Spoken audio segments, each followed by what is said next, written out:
I'm going to give you a brief overview of the various processes involved in getting video from a camcorder into Premiere Pro. I'm going to explain a little bit about tapeless media and working with videotape.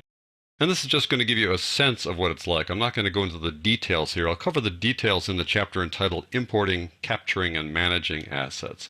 So let's start off by taking a look at some tapeless media. And to do that, I'm going to just shrink down Premiere here just for a moment.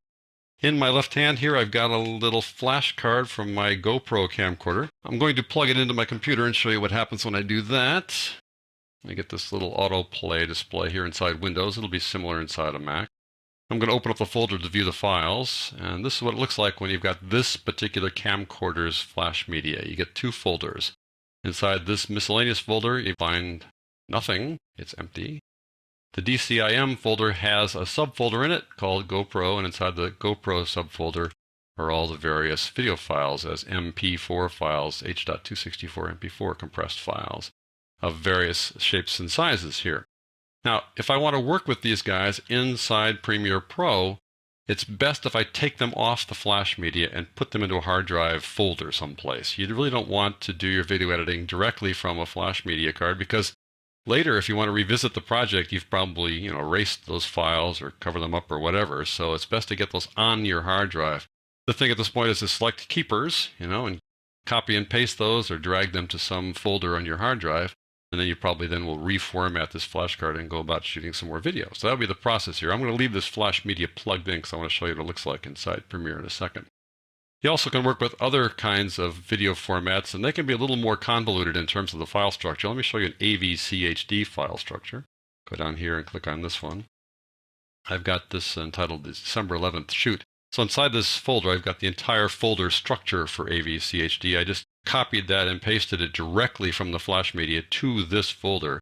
And then I went back and started shooting with that flash media all over again. So here, take a look at this guy.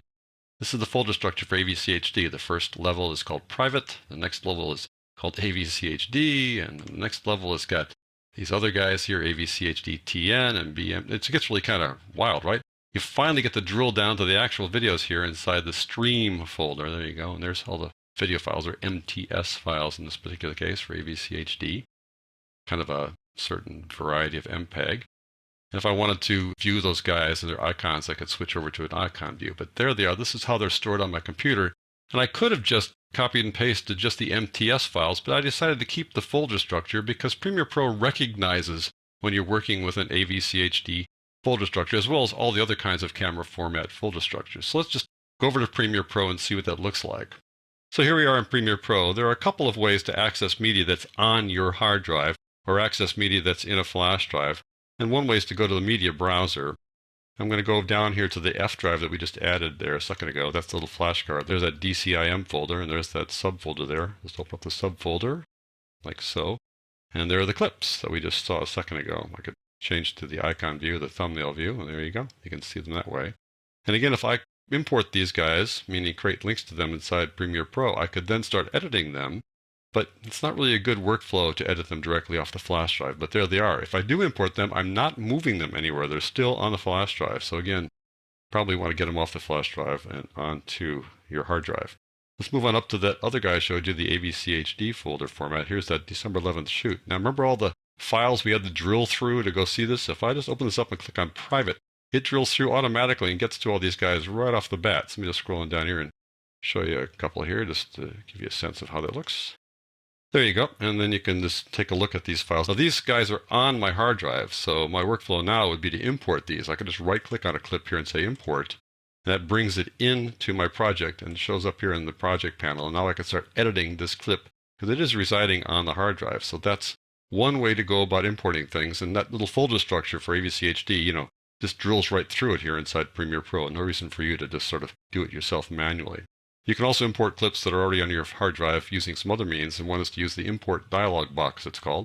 The import dialog box looks like this, and we can just import some clips here by selecting a few of them and then bring them in. And so they'll be imported in. Again, they're not being moved, just creating links to those clips. Now all these little clips now are residing here inside the project panel just as links.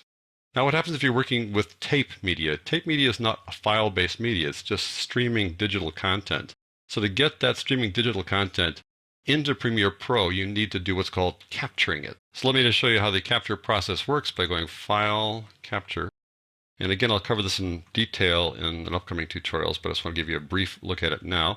I've got a digital video camcorder connected to the computer. Right now it says stopped, but I can control this using these transport controls down here. Control it remotely, which is pretty cool. Click on play. That's the videotape playing there. I just paused it.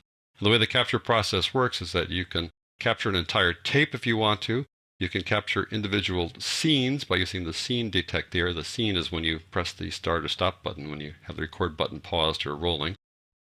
It'll detect those little moments when you do that. Or you can select clips individually by saying this is the in point, this is the out point. In any event, when you do this, the video is then transferred through Premiere Pro onto your hard drive. And as it goes through Premiere Pro wraps it in a file type that will then allow Premiere Pro to play it and edit it. When you're working in Windows, that'll be an AVI file type. When you're working in Mac, it'll be an MOV file type.